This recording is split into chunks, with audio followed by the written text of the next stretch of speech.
around the world to stay informed. Lock your radio dial on AM 1300 KGLO. Everybody get up. 8:32 here at your hometown news station, AM 1300 KGLO. Time for Sybil Soukup to join us once again. Head of the week. Good morning. Good morning. We were talking about everything, Legos and a little bit of everything. Have you ever stepped on a Lego in bare feet? I don't know if I have. Oh, I'm sure probably way back when I used to play with Legos 40 or how many years ago. Maybe, yes. Have you ever stubbed your toe on the bedpost at night? Oh, heck yes. Okay, same feeling. Oh. Yeah. Yeah. Similar feeling. Yes. Yeah. What are we going to talk about today? A variety of subjects, apparently. Because we really don't want to tell the backstory about why we're talking about Legos. Yeah, well, there's just a lot of backstories out there and stories of pain. So yes, I got a list of those things. But anyway, I want to talk about a couple of different dogs because we are full of them. We've got lots of different dogs and a lot of little pups right now. Like not little pups, but puppies. Right. And last week I had a few events that I had needed to take dogs to. So what's more fun than to have a couple of hours to hang out with some puppies that are rambunctious and, nutso. And so we had an outdoor event and then an event at the surf that I took dogs to. So I took a pair of sisters, Venus and Serena. They are pit bull. What? Venus. Oh, I thought you said a Venus. I'm just like, I know that was three whole words. I'm sorry. I'm just thinking, what kind of? I mean, I know you get unique in your names. I'm like, but what? Where did a Venus come from? But you said Venus. I'm sorry. I speak very fast. I'm sorry. No, it's fine. I just was like, what? Let me come up for air. Okay. Sorry. Venus. Sorry. Break. Serena. Okay. Like the tennis players. Yes. Okay.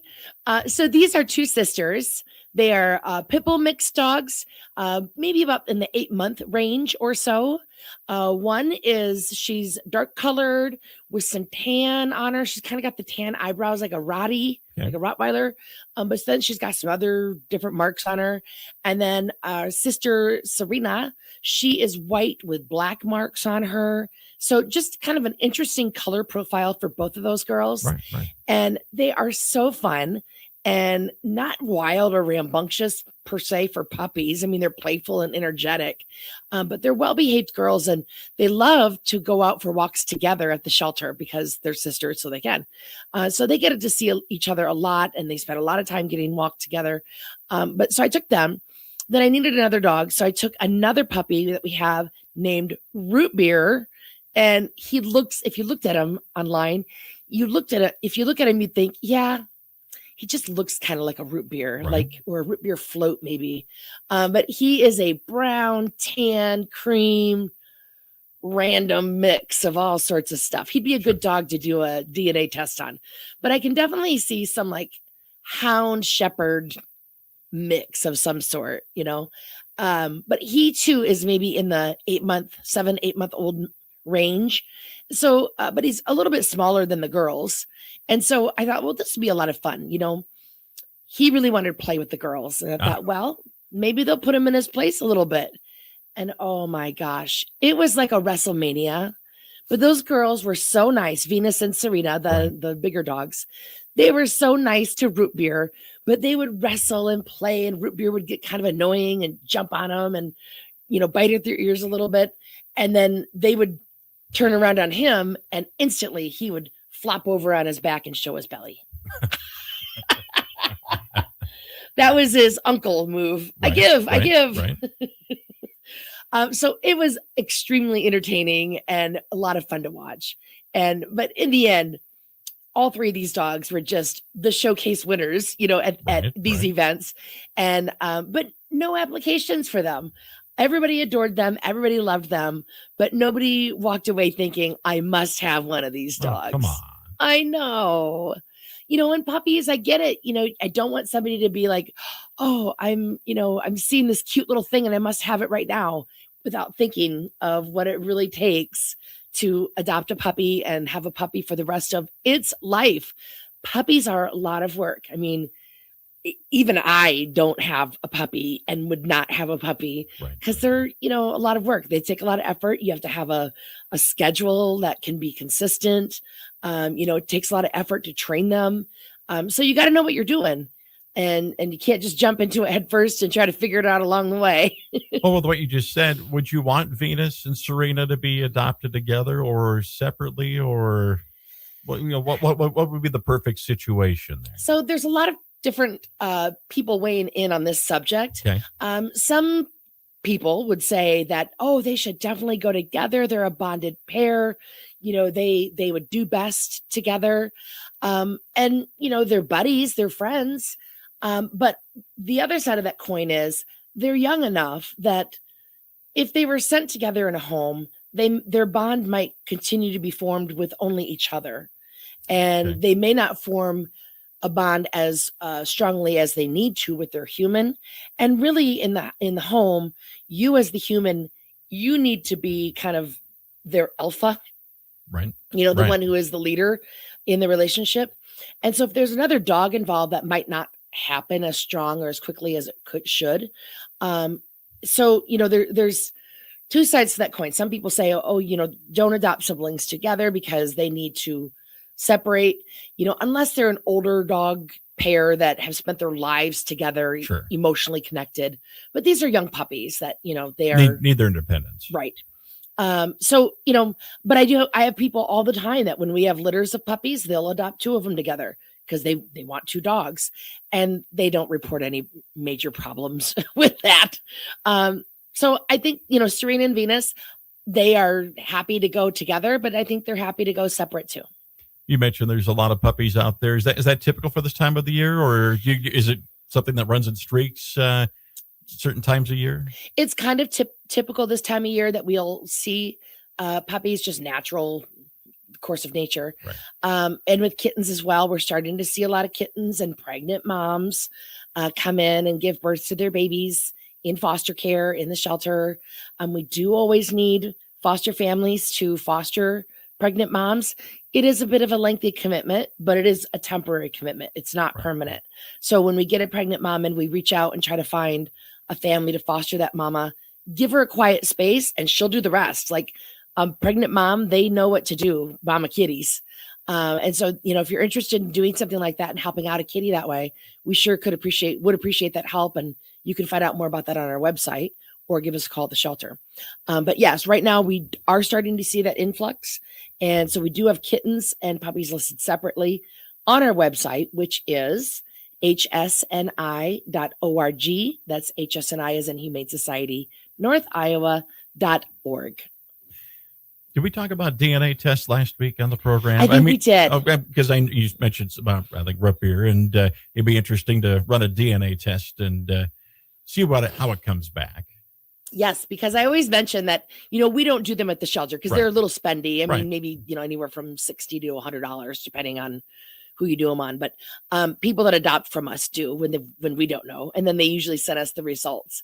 And, the results are usually what we expect, like 70%, this breed, 20% this breed, 9% this breed. And then there's always 1% or 0.5% of a breed that we're like, really? Huh? Like a big husky gets sent home and they're like 1% Chinese crested. What? How? Yeah. How? So that's always kind of fun. And, you think about like, is it completely accurate or, who knows? But either way, it's fun. And you learn a lot about the breed of a dog anyway. And, that is something that you should consider. Cats are a little bit more, there's a lot of different cat breeds and their personalities are differing with their breeds. But most cats are a little bit standoffish. And I say this as a cat person. They come to you when they need something. Right. But with dogs, oh boy, every breed has their own personality. And so you should make sure that when you're looking to bring a four-legged canine friend into your family, that you research what kind of breed is going to fit well with the kind of home that you can provide. We want to make sure that you are going to be happy with the dog and that they're going to be happy with you as well. And so there's a lot of research and effort that should go into making this kind of decision. Are there specific places people can easily research? that kind of stuff, or Well, online, of course, Yeah, I is mean- the the if you want to look up like breed characteristics and Right. and specifics, the American Kennel Club has elaborate information about every breed possible out there. But there's a lot of like what kind of dog would be best for me tools. I believe that Pet Finder has one, Okay. and Pet Finder is a website that rescues and shelters use to list their animals for adoption. Petfinder.com. You can go on there and say, I want a 10-pound white curly poodle Chinese crested mix with one eye and three legs, and I want to get it from a 10-mile radius of my zip code. And that's pretty specific. well, I was going to say 1 eye and 3 legs. That's Named Lucky. oh, makes it sound like you have one down the road here. Maybe. Actually, we don't, but Okay. you never know. Right. That's really specific, but it will let you say like what kind of breed you're looking for, male or female, age, that kind of thing, and how many miles you'd be willing to go from your zip code to find that kind of dog. And it'll tell you if that dog exists or cat exists in a shelter in your perimeter. Okay. And then if not, it allows you to sign up for an email notification so that when a shelter like mine or someone else lists that dog or cat, you'll get an email notification right away. Okay. So it's really helpful. I encourage people to sign up for that all the time because I get this every time I'm out and about in public. I'm at the grocery store and they'll say, "Are you that animal lady?" "Yes, I am." "Oh, will you call me next time you get in a 3-legged, one-eyed Like, Chinese crested husky mix?" like if I took all those requests, you would. And You'd never leave the office, would you? Well, if I had a memory that good, I mean, Right. Well, think yeah, of the that's career true I too. could You have. don't have your notepad. I would be with you. playing cards in Vegas or something Right, crazy. Right. But no, I would never remember to make all those calls. And so I love that people are entrusting me with that kind of information. But I always encourage people to go to that Pet Finder website, Okay. and you can put in the information of what kind of dog or cat that you're seeking, and you'll be notified then.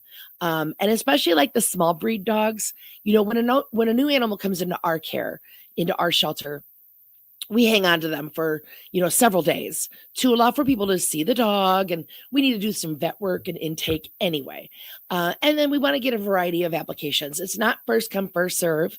We choose a home that's going to best serve the needs of that animal, and so that gives people the chance to apply. But for little dogs especially, boy, they are in and out of our shelter pretty quickly. Sure. So if you're looking for a small breed dog, don't wait by the phone for me to call, because I'm so sorry, but I will try as I might. I just will not remember.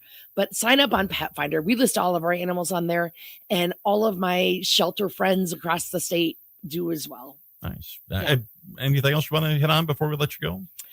The weather is turning very nice, and the geese are hatching. I saw babies Okay. on South Birch Drive. And so, our dogs might be interested. So if you are walking a dog on our shelter grounds, do not let them get near the baby geese. Walk dogs that are within your ability to control, and don't let them get near those geese. But man, a baby like Canadian geese, they're majestic to look at. Right. But sometimes, like, we have them all the time at the shelter, Sure. and they can be a little ornery. They'll stand in the driveway and just stand there and give you the stink eye. Yep. And then I'll be like, hello. And I'll give them a little, honk on the horn to move. And they will honk right back at me with their, Like I was here first. yeah. And they do not want to move.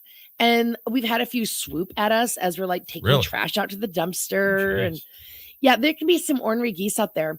But the babies, they're like neon yellow, soft little pillow, cottony, darling little animals. So worth the trip to come on out and see us just for that, if anything else. But we are open Tuesday through Friday, Okay. 10 to 4, Saturday, 10 to 2. Come and visit us at the Humane Society of North Iowa at 2700 South Birch Drive, Old River Road here in Mason City. And the website again. hsni.org. HSNI is in Humane Society, NorthIowa.org. All right. We'll look forward to you coming back next week. Thank you Thanks very for much. stopping in. Sybil Soukup with the Humane Society of North Iowa here on your hometown news station, AM 1300 KGLO. Make your next meal quick.